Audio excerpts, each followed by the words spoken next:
오늘 말씀 함께 읽도록 하겠습니다. 갈라디아서 4장 21절부터 31절까지의 말씀 한 절씩 교독하시고 마지막 절 함께 합독하겠습니다. 내게 말하라. 율법 아래에 있고자 하는 자들아, 율법을 듣지 못하였느냐. 이렇게 아브라함이 두 아이가 있으니 하나는 여종에게서 하나는 자유 있는 여자에게서 낳았다 하느니라. 여종에게서는 육체를 따라 낳고 자유 있는 여자에게서는 약속으로 말미암았느니라. 이것은 비유니 이 여자들은 두 언약이라. 하나는 신의 산으로부터 종을 낳을 자니 곧 하갈이라. 이 하갈은 아라비아에 있는 신의 산으로서 지금 있는 예루살렘과 같은 곳이니 그가 그 자녀들과 더불어 종노릇하고 오직 위에 있는 예루살렘은 자유자니 곧 우리 어머니라. 기록된 바 잉태하지 못한 자여 즐거워하라. 산고를 모르는 자여 소리질러 외치라. 이는 홀로 사는 자의 자녀가 남편 있는 자의 자녀보다 많음이라 하였으니 형제들아 너희는 이삭과 같이 약속의 자녀라. 그러나 그때의 육체를 따라 난 자가 성령을 따라 난 자를 박해한 것 같이 이제도 그러하도다. 그러나 성경이 무엇을 말하느냐. 여종과 그 아들을 내쫓으라. 여종의 아들이 자유 있는 여자의 아들과 더불어 율법을 얻지 못하려 하느니라. 함께 읽겠습니다. 그런즉 형제들아 우리는 여종의 자녀가 아니요 자유 있는 여자의 자녀니라. 아멘. 아멘. 자, 오늘은 영혼이 자유할 수 있도록 이라는 제목을 가지고 함께 말씀의 은혜를 나누겠습니다. 우리가 사는 시대의 가장 중요한 가치 뭘까 생각을 해보면 여러 가지가 있을 수 있겠는데요. 그 중에 가장 한 가지를 꼽으라 한다면 아마 자유일 것 같습니다. 자유. 무엇이든지 간에 자유가 제한이 되면 무척이나 답답하죠. 자유의 반대말이 뭘까 궁금해서 찾아봤습니다. 국어 실력이 그렇게 좋은 건 아니어서요. 예, 자유의 반대말은요. 결정론입니다. 예, 반대말은 구속이 아니더라고요. 저도 처음에 구속이라고 생각을 했는데요. 반대말은 결정론이었습니다. 물론 또 철학자들은 또 다른 걸 말합니다. 아무튼 일반적인 개념은 결정론이고요. 그런데 생각을 좀 해봤어요. 왜 결정론이 자유의 반대말일까? 해보니까 이미 결정된 것에 대해서 내 자유가 없이 따라가는구나. 그냥 그렇게 이해가 바로 되더라고요. 예. 남자들은 군대를 가면 자유가 제한이 되죠. 어떤 자유가 제한이 됩니까? 군 복무 기간이 끝나기 전까지는 자기 집에 마음대로 갈 수가 없고 자기 마음대로 행동할 수가 없죠. 딱 정해진 규율과 규칙 속에서 군인으로 살아야 한다는 거죠. 그러니까 소속이 이제 물론 이제 국민이지만 국가에 소속된 군인으로 살아간다는 겁니다. 우리 아이들 같은 경우 마음껏 뭐 지낼 수 있지만 선생님의 어떤 부모님의 그 말에 힘에 의해서 하지 못하는 것들도 분명히 생긴다는 거죠. 자유가 제한이 됩니다. 본인들은 집에서 그냥 놀고 먹고 마음껏 그냥 게임도 하고 있고 싶은데 뭐라 그럽니까? 공부해라. 게임 그만해라. 학교 가라. 학원 가라. 그러면서 자기의 시간이 빼앗긴다라는 그런 생각도 들 때가 있잖아요. 그러니까 자신의 시간이 남에 의해서 타인에 의해서 결정되는 경험을 하게 된다는 거죠. 뭐 이외에도 많지 않겠습니까? 나이라면 끝이 없을 정도죠. 종종 사람들이요. 기독교는 운명론이다라고 그렇게 말합니다. 운명론 이것은 곧 결정론을 말하는 거예요. 자유가 없다라는 뜻이죠. 그런데 하나님은 우리를 창조하실 때 모든 운명을 다 정해 놓으셨습니까? 그렇지 않습니다. 물론 예수 그리스도를 믿지 않으면 심판 가운데 이제 가게 되어지지만 우리가 항상 선택할 수 있는 그 은혜를 우리에게 주셨단 말이에요. 그래서 자유의지를 주셨기 때문에 기독교는 운명론, 결정론은 아니다라고 그렇게 말하고 있고 신약에도 예수님께서 뭐라고 이야기하고 있습니까? 요한복음에서 진리를 알지니 진리가 너희를 자유케 하리라. 예, 자유하게 된다라고 자유한다라고 말씀을 하고 계십니다. 그런데 궁금한 것이 한 가지가 있습니다. 그게 뭐냐? 분명히 자유하는 것 같은데 해야 할 게 있고 하지 말아야 할 게 있다라는 거죠. 성경 읽어보면 그렇지 않습니까? 분명히 해야 될 게 있고 하지 말아야 될 게 있고 이게 없어야 진정한 자유 아닌가? 그런 생각을 가질 수 있죠. 그런데 왜 하나님께서는 우리에게 자유를 주셨음에도 불구하고 해야 할 것, 하지 말아야 할 것 이렇게 정해 놓으셨을까? 그것은 우리 안에 죄성이 있기 때문에 언제든지 내 맘대로 살다가 스스로를 파괴할 수 있다는 거죠. 그것을 창조주로서 알고 계셨다는 이야기입니다. 그래서 하나님께서 어떻게 하셨다? 울타리를 만들어 놓으시고 그 안에서 자유할 수 있게 하셨다는 이야기죠. 오늘 본문은 자유라는 주제로 참 하나님 나라의 백성이 무엇인지에 대해서 말씀을 하려고 합니다. 특히 사도 바울은요, 하갈과 사라, 이스마엘과 이삭의 비유를 통해서요, 율법과 은혜의 본질을 이렇게 대조를 하고 있습니다. 오늘 우리는 하나님의 자녀가 되었음에도 불구하고 여전히 율법 아래에 머무는 종의 삶을 살고 있는지, 아니면 하나님의 은혜와 약속을 통한 자유의 삶을 살고 있는지 본문을 통해서 설명을 먼저 해드리고요. 이후에 마지막에 적용하는 순서로 살펴보겠습니다. 먼저 사도 바울은 율법으로 살아가고자 하는 교인들에게 도전적으로 묻습니다. 그 말씀이 21절입니다. 한번 읽어볼까요? 시작. 내게 말하라.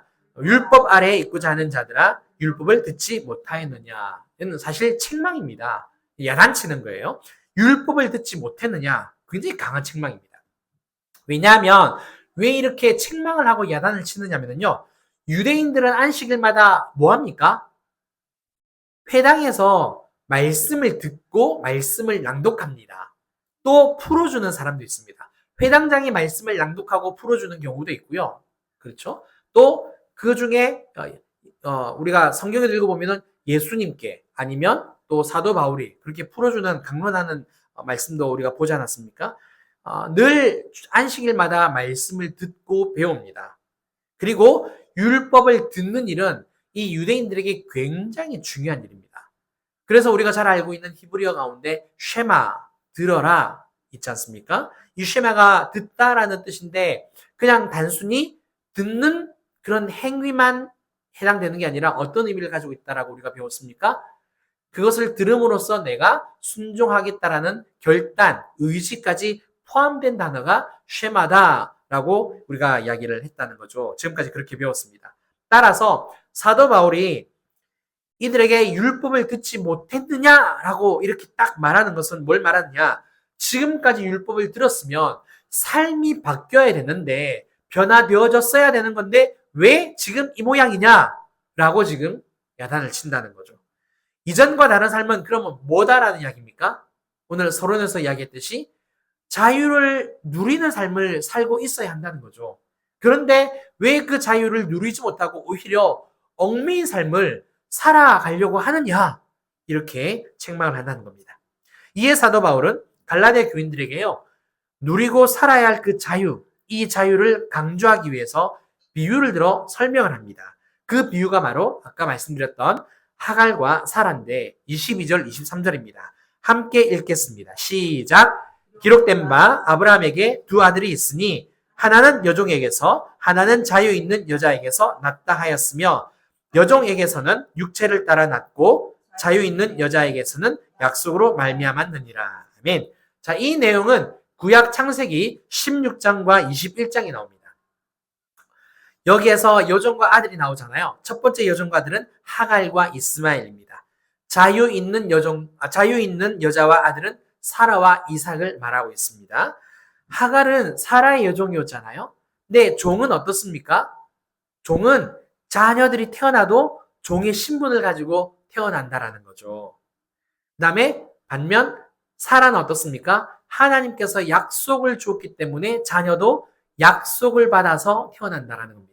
신분 자체가, 태어남 자체가 전혀 다르다는 이야기죠. 여기까지는 창세기 내용이니까 우리가 잘 알고 있어요. 그런데 이후부터 이제 사도 바울이 비유로 설명을 하는데요. 정확히 말하자면 알레고리로 설명을 합니다. 성경을 찾아보니까 예수님이 비유로 들어서 설명을 한다 그러잖아요. 근데 그 예수님이 드는 비유와 그 다음에 이 사도 바울이 말하는 이 비유는 달라요. 성경에서 우리가 알레고리 많이 들어보셨죠? 우리말로는 이제 풍요적 해석이라고 하는데 우리 목회자들이 설교를 할 때 뭐 주해적으로 그다음에 적용적으로 뭐 예화식으로 논리적으로 뭐 이렇게 되게 뭐 3대지 뭐 방비 형식이고 이런 설교를 한다 그러는데 알레고리로 해석을 한다 이렇게 많이 들어보셨을 거예요. 오늘 이 사도 바울이 유일하게 알레고리로 해석을 한다라고 말합니다. 알레고리를 해석을 한다 그래서 이게 나쁜 건 아니다라는 이야기입니다. 근데 너무 이제 많이 하면 좀 그러긴 한데 또 많은 은혜도 있으니까요. 먼저 하갈과 사라를 두 언약으로 상징을 해요. 언약으로 상징을 합니다. 그래서 하갈은 신의 산과 신의 산에서 받은 율법 그리고 지금의 예루살렘으로 이렇게 상징 알레고리를 해석을 하고요. 그래서 하갈 모세 맞죠? 네. 그래서 하갈은 모세 율법 신의 산 언약을 상징을 하고 또 사라는 아브라함의 언약을 상징한다 이렇게 말하고 있습니다. 그러면 놀라운 것은 사도 바울은요 알레고리로 해석을 함에도 불구하고 근거를 찾아냅니다. 그냥 생뚱맞게 갖다 붙이는 풍요기적 해석이 아니고요. 나름대로 근거를 찾아내요. 두 가지가 있는데요. 첫 번째, 종의 신분. 이것을 가지고 상징적으로 해석을 해내는데, 종은 아까 주인의 통제를 받는다, 신분을 받는다 그랬잖아요. 하갈은 사라의 여종이었습니다. 그래서 하갈은 사라에게 속박된 신분이었기 때문에 어떻습니까? 마찬가지로 유대인들도 신의 산에서 받은 모세 율법과 언약으로 종노릇을 하고 있다. 이렇게 해석을 합니다. 두 번째, 신의 산의 또 다른 이름이 하갈이라는 사실. 이번에 저도 처음 알았습니다. 당시에 그 아라비아 이제 페트라라는 지역에요. 그 근처에 계시의 산이 있었대요. 계시의 산이 있었는데 하나님께 성경을 보면 우리가 하나님께로부터 계시를 받은 산이 어떤 산입니까? 신의 산이잖아요. 근데 그 신의 산이 다른 이름의 유대 전승에 의하면 하갈이라는 이름을 가지고 있었답니다. 그래서 그 산, 이스라엘이 계시를 받은 그 신의 산을 또 다른 말로 하갈산이다라고 이렇게 이야기를 했고 그 이스라엘 사람들이 이제 어디로 왔다? 지금의 예루살렘으로 왔다라고 이야기를 하고 있는 거죠. 그렇게 두 가지로 이제 근거를 이렇게 가지고 있더라고요. 그러면 이것을 가지고 이제 해석을 했을 때 어떤 결론이 나타나느냐? 우리가 아마 많이 생각해 보셨을 거예요. 이스라엘과 이스마엘이 지금까지 많이 싸우고 있잖아요. 근데 이 이스마엘은 누구의 후손이라고 이야기하고 있습니까? 하갈의 후손입니다. 이스마엘의 후손이에요. 이스마엘의 후손인데 지금의 팔레스타인. 그리고 유대인들은 어떻게 믿고 있습니까? 아브라함과 사라와 이삭과 야곱이 우리의 조상이다. 그래서 이스라엘이다라고 지금 그들이 믿고 있잖아요. 지금도 싸우고 있죠. 물론 국경은 열어놓긴 했지만. 근데 사도 바울은 지금 이 해석을 통해서 그게 아니라는 거예요. 굉장히 충격적인 사실입니다. 아니라는 겁니다.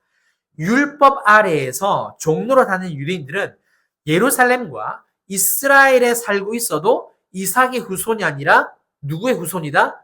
이스마엘의 후손이라는 겁니다. 무슨 말이냐? 무슨 말이냐면 다시 조금만 더 설명을 해볼게요. 언약을 받았으면 그 언약을 통해서 예수 그리스도로 계속 진행이 되지 않습니까?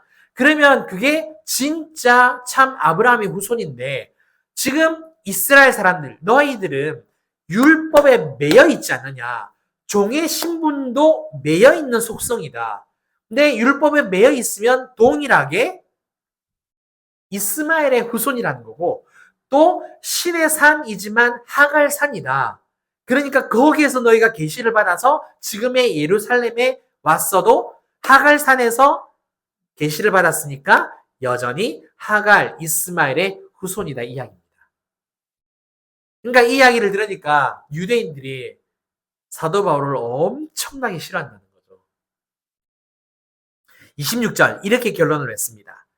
오직 위에 있는 예루살렘은 자유자니 곧 우리 어머니라. 즉 땅에 있는 지금의 예루살렘은 율법의 종로로 타는 유대인들이 살고 있기 때문에 성경이 말하는 진짜 예루살렘이 아니다라는 이야기고 성도들이 영원히 거하기 위해서 올라가는 그곳이 진짜 예루살렘.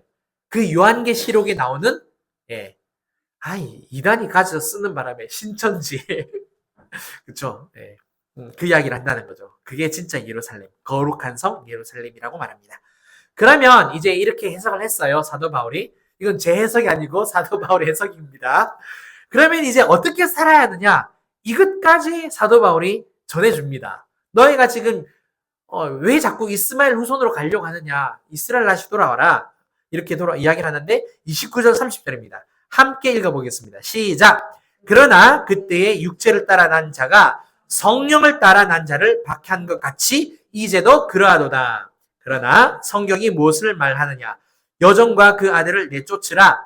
여종의 아들이 자유 있는 여자의 아들과 더불어 유업을 얻지 못하리라 하였느니라. 사도 바울은요, 이스마엘이 이삭을 희롱했다 그 기록이 나와 있어요. 창세기에 나와 있거든요. 육적인 사람들이 영적인 사람들을 핍박하고 조롱하고 힘들고 어렵게 한다는 것을 알고 있다는 거죠. 그렇게 지금 말을 하고 있습니다. 우리가 자경화를 왜 우리나라가 자경화가 되지 않아야 한다라고 왜 자꾸 그렇게 주장하고 있습니까? 뭐 특수 정당을 제가 뭐 한다 그런 이야기 아니에요. 뭐 항상 좌파 우파 이렇게 막 장단점이 다 있죠. 근데 자경화가 되지 않아야 한다라는 것은 왜 그러느냐? 우리의 그 윗세대들이 공산화됨으로 말미암아 기독교가 어떤 어려움을 당했는지 다 경험을 했기 때문이죠. 어떤 일이 있었습니까? 모든 교회가 불탔어요. 예수님을 믿는다라는 이유만으로 전부 다 순교당했습니다. 교회 가둬놓고 그냥 교회 불타버렸고 목사 그냥 바로 즉결심판이죠. 완전 기독교를 말살. 왜? 공산화 자기네들의 그 주체사상으로 바뀌어야 되니까. 그래서 기독교가 어마어마한 핍박을 받기 때문에 되게 위험해하고 기도를 많이 하잖아요. 아무튼 육이 영을 자꾸만 핍박하고 공격한다는 겁니다. 그 이야기를 하는 거예요. 이 구절에서 사도 바울인 영과 육을 구별을 합니다. 영과 육을 구별을 해요. 육은 인간적인 그 어떤 것, 즉 혈통, 전통, 사람의 생각 이런 것을 중심으로 하는 인본주의를 말하는 거고, 그 다음에 영은 약속, 믿음, 신뢰, 성령을 따르는 신본주의를 말한다는 거죠. 문제는 이삭이 살던 때나 사도 바울이 살았던 그때나 지금 우리가 살고 있는 때나 똑같이 육이 영을 공격하고 핍박하고 박해한다라는 사실입니다. 이에 따라 사도 바울은 어떻게 하라고 이야기를 하느냐? 여종과 그 아들을 내쫓으라. 그러면 우리도 힘으로 막 무력을 사용하면 됩니까? 그건 아니다라는 거죠. 그죠? 하갈과 이스마엘을 내보냈듯이 우리를 괴롭히는 육적인 것들을 어떻게 하라? 제거해라. 그것에 관심을 두지도 말고 쳐다보지도 말고 우리 마음에 거하지 말도록 그 다음에 틈을 보이지 않게 딱 막아내라는 거죠. 다시 말해서 육을 따라 사는 삶을 버리고 성령님을 따라서 영으로 사는 삶을 살아라. 이것을 구체적으로 말해주는 게 뭐냐면요. 우리가 나중에 볼 건데 갈라디아서 5장에 나옵니다. 그게 뭡니까? 육체의 소욕과 성령의 열매인 거예요. 갈라디아서가 그렇게 쭉 흘러가는 겁니다. 여기에서부터 이제 육으로 사는 것과 영으로 사는 것을 나눠서 설명을 쭉 해주면서 육체의 소욕을 버려라. 성령으로 사는 사람은 성령의 열매를 이렇게 맺게 된다라고 이제 계속해서 이야기를 한다는 겁니다. 이건 나중에 이제 살펴보겠습니다. 자, 오늘 우리에게 중요한 것은 뭐다? 하나님의 말씀을 듣고 자유가 있는 삶을 살고 있느냐라는 겁니다. 자유하고 있느냐. 이 삶을 살려면 사도 바울이 말하는 것처럼 우리 스스로 종교적인 틀을 어떻게 해야 된다? 걷어내야 한다는 거예요. 지금 갈라디아 교인들에게 사도 바울이 말하는 게 뭡니까? 너희가 이미 자유를 했는데 다시 그 종교적인 틀, 구조, 그 안으로 왜 자꾸 들어가려고 하느냐? 그 이야기죠. 스스로 걷어내야 된다는 거죠. 내 안에, 내 주변에서 나를 유혹하고 나를 어렵게, 나를 힘들게 속박하는 그것들을 다 제거해야 된다. 우리가 지금까지 계속해서 갈라디아서를 살펴본 그 내용들이지 않겠습니까? 사도 바울은 그러니까 유대인으로서 종교적 틀에 갇혀 살아왔고 이 육적인 정욕에 눌려서 살아왔는데 살아보니까 어떻다라는 겁니까? 예수님과 정반대로 갔더라는 거죠. 본인도 경험을 해봤고 지금 또 유대인들이 그렇게 살고 있고 그러니까 다시 돌아가자. 그 이야기를 하는 거죠. 예수님을 만나고 보니까 오히려 율법에 매이지 않더라. 자유하게 되더라. 이야기입니다. 우리가 살다 보면은요. 실수를 하거나 죄를 범할 때가 있습니다. 그럴 때 우리 어떤 현상이 일어납니까? 우리한테서 대부분이 자책을 하는 현상이 일어납니다. 자기 자신에게 자책. 더 심각해지면 어떤 일이 벌어지죠? 자기를 원망을 합니다. 자책을 넘어서 원망으로 가는데 원망이 좀 더 심각한 단계입니다. 그 다음에 그 원망을 넘어서는 완전히 이제 꼬꾸라지죠. 완전 낭망을 해버리죠. 그죠? 그런데 그런 경우일수록 우리는 영적으로 생각하고 영적으로 행동해야 된다는 겁니다. 그까지 가기 전에 끊어내야 된다는 거죠. 내가 잘못한 것에 대해서는 곧바로 회개를 하면 됩니다. 그리고 예수님의 이름으로 내 영혼을 풀어줘야 합니다. 뭐 작년에도 계속해서 말씀을 드렸습니다만 육체로 실수를 했거나 죄를 범한 것이 육체의 죄를 범한 거잖아요. 그러니까 올무와 사슬이 되지 않게 내가 예수님 이름으로 끊어내는 거고요. 풀어줘야 한다는 거죠. 이게 우리 자기 자신에게만 해당되는 게 아니고요. 우리 가족들, 우리의 자녀들, 부부, 아내, 뭐 남편 모두에게 다 해당이 됩니다. 서로와의 관계에서도 마찬가지예요. 누군가와 다툼이 있었다, 누군가와 불편한 감정이 있었다, 누군가와 불편한 어떤 그런 관계가 있었다, 사건이 있었다 그러면 그 순간에 속상한 것, 속상한 상한 마음을 그냥 참아버려야지, 눌려버려야지가 아니라는 거예요. 그 순간에 내가 상한 마음을 그대로 내버려두면 이 상한 마음이 육신이 더 강하게 힘을 발하기 때문에 내 영혼을 꽉 잡아버린단 말입니다. 근데 그러면 내 영혼이 침체하게 되어지고 심각하게 되어지면 우울하게 된단 말이에요. 그 단계로 가기 전에 어떻게 된다고? 풀어내야 한다는 겁니다. 풀어내야 한다는 거예요. 그래서 우리가 그런 순간이 왔을 때 예수 그리스도 이름으로 끊어내고 내 영혼이 다시 하나님을 바라보고 찬양할 수 있도록 내가 하나님 앞에 다시 서는 겁니다. 이 과정을 우리가 보통 삶 속에서 가지지 않습니다. 몰라서도 못하는 거고 내 영혼이 자유할 수 있게 이렇게 하는 방법을 배우지 못해서 거의 대부분이 그냥 참지 뭐 하고 그냥 넘어가는 경우가 많다는 거죠. 나중에 회개할 시간 있으면 감사하지만 우리가 이 부분을 몰라서 회개하지 못하고 그냥 쑥 넘어가 모든 게 내 잠재의식 가운데 쌓여지는 경우가 진짜 많다는 거죠. 그러면서 나는 왜 이럴까? 나는 왜 이럴까? 왜? 내 안에 가라앉은 이 모든 이 상한 감정과 상한 마음이 잠재의식 가운데서 내 육신이 힘을 발휘하게 되어지면 영혼이 아무리 자꾸 하나님께로 가려고 해도 그 발목을 잡아버리거든요. 그래서 풀어줘야 하는 이 과정이 우리에게 반드시 필요합니다. 그리고 나를 정죄하지 말아야 합니다. 이것을 꼭 기억하시고 죄 때문에 정죄를 받으면 내 영혼이 계속 눌리게 되어지고 내가 자유할 수 없게 된다는 것. 근데 한번 생각해 보세요. 예수님이 이 땅에 오셔서 우리를 위해서 하신 일이 뭡니까? 내 육체를 자유하게 하신 겁니까? 아니에요. 우리의 영혼이 하나님께로 갈 수 있도록 죄의 사슬을 끊어내신 일을 하신 거예요. 그래서 내가 하나님을 가까이 하면서 내 영혼이 자유하다라는 것을 알게 되어지면 감사와 기쁨을 누군가가 강요하지 않아도 계속해서 이게 샘솟듯이 일어난다는 겁니다. 그래서 사랑하는 우리 모든 성도님들이 육체로 말미암아 영혼이 속박되지 않기를 바랍니다. 예수 그리스도로 말미암아 우리가 끊어내면 예수님을 향한 그 마음이 생기잖아요. 하나님께로 마음을 향해서 나아가면 어떤 일이 벌어지느냐? 시편 51편 10절 말씀입니다. 함께 읽어볼까요? 시작! 하나님이여 내 속에 정한 마음을 창조하시고 내 안에 정직한 영을 새롭게 하소서. 아멘. 다윗이 내 속에 정한 마음을 창조해 주옵소서. 내 안에 정직한 영, 견고한 영입니다. 견고한 영. 견고한 영을 다시 새롭게 만들어 달라고. 죄 때문에 자기가 억눌렸잖아요. 그런데 다시 새롭게 만들어 달라고 고백하면서 새로워졌다라는 것을 우리가 알 수 있죠. 말씀을 맺으려고 합니다. 원래 기독교에서 말하는 자유는요, 죄의 권세로부터의 자유입니다. 사탄과 악한 영들로부터의 자유고요. 죽음으로부터의 자유, 그리고 하나님께 자유롭게 다가가고 어린아이처럼 자발적인 마음으로 순종하는 것이 자유이다라고 이렇게 이야기를 하고 있습니다. 하지만 오늘 본문을 통해서 우리가 배웠고 또 깨달은 것은 뭐냐? 우리의 영혼이 매이지 않고 성령을 따라 자유하는 방법을 좀 더 구체적으로 말씀을 드렸습니다.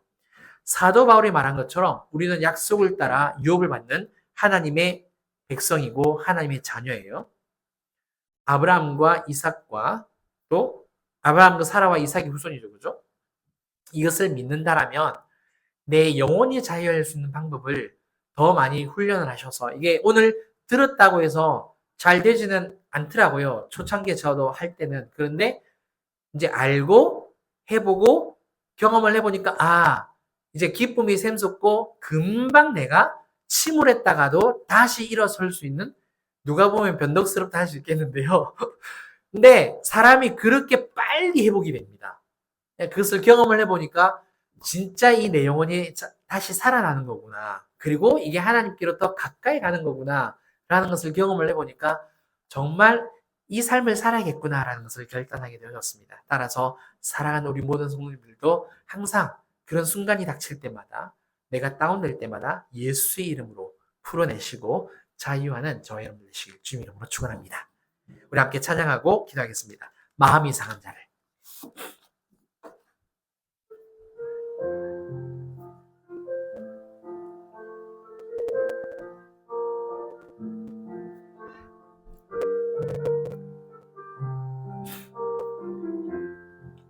일 절 2절 후렴하겠습니다.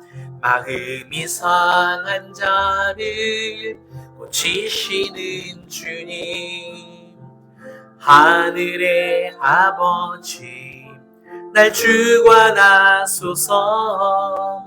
주의 길로 인도하사 자유케 하소서. 새 일을 행하사 분케 하소서. 성령으로 채우사 주보게 하소서. 주의 임재 속에 은혜 알게 하소서. 주 뜻대로 살아가리 세상 끝날까지. 나를 빚으시고 새날 열어주소서.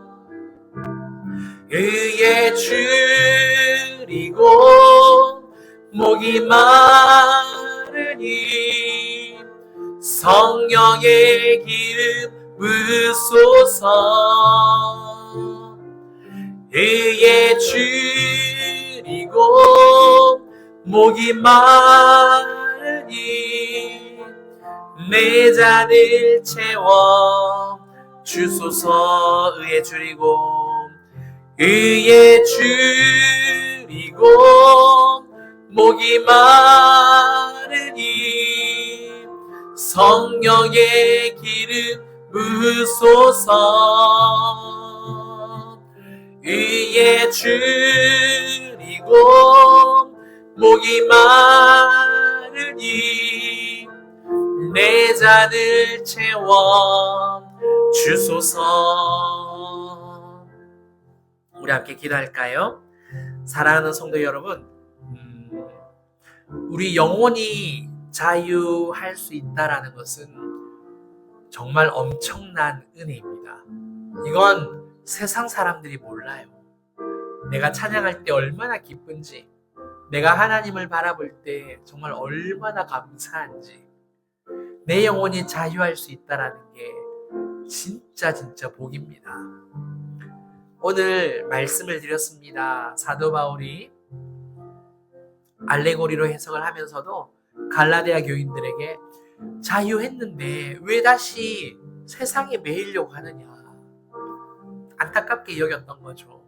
오늘 여러분들에게 이 말씀을 전해드렸고 구체적인 방법까지 말씀을 드렸습니다. 이전까지 혹시 몰라서 상한 마음이 내 안에 나도 모르는 사이에 쌓여서 삶을 살다가 나는 왜 이러나 이런 생각이 들었다라면 그건 내 안에 상한 감정이 다 쌓였다라는 증거예요.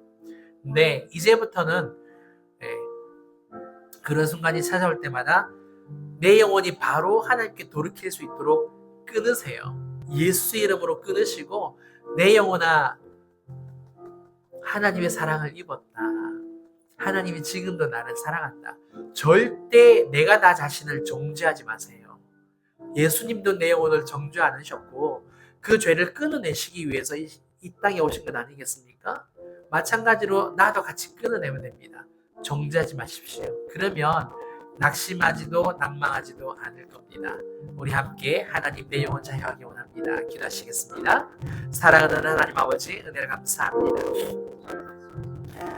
하나님, 우리의 인생 가운데 가장 큰 은혜, 가장 큰 축복은 예수 그리스도로 말미암아 죄 사함을 받고 우리의 영혼이 자유하게 된 겁니다.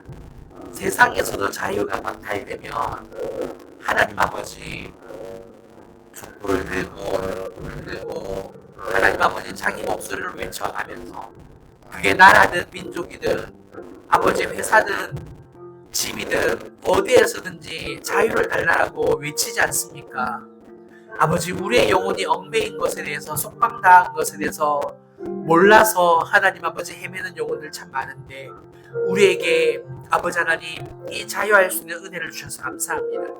이것이 우리한테 지금 와닿지 않는다 할지라도 정말 하나님을 매일매일 찬송하면서 나에게도 영혼이 있구나, 정말 내 영혼이 실제하는구나, 내 영혼이 자유하는구나, 이것을 아버지 경험하고 정말 더욱더 그렇게 하나님 앞에 나아가 매일매일 기쁜 삶을 살아갈 수 있는 그 삶을 힘들고 어려운 순간순간이 관계 속에서 찾아올 때에 예수의 이름으로 나 자신에게도 끊어내고 서로에게도 끊어줄 수 있는 그러한 영성을, 그러한 영역을 가질 수 있는 우리 성도님들 되기를 간절히 소망합니다.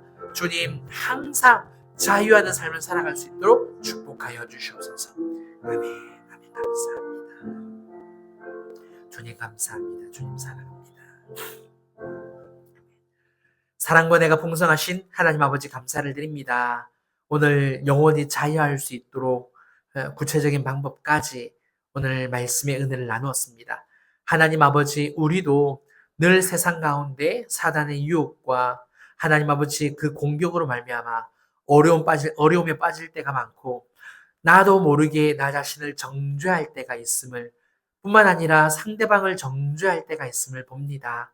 예수님은 그것을 끊어내기 위하여서 나에게 오셨다는 것 꼭 깨달아 내 영혼이 늘 자유하고 서로가 자유할 수 있는 이 일도, 이 사명도 늘 감당하여서 날마다 기뻐하고 날마다 즐거워하는, 진실로 영원히 자유하는 그 삶을 살아낼 수 있도록 도와주시옵소서. 주님께서 그렇게 인도하심을 믿고 감사를 드리오며 지금은 우리 주 예수 그리스도의 은혜와 크신 하나님의 사랑과 성령님의 감화감동 교통 충만하심이 주님 앞에서 더욱더 영원히 자유하기로 결단하는 사랑하는 모든 성도님들과 또 가정과 일터와 우리 진주빛 교회와 이 나라 이 민족 위에 이제로부터 영원토록 함께 있을지어다. 아멘. 아멘.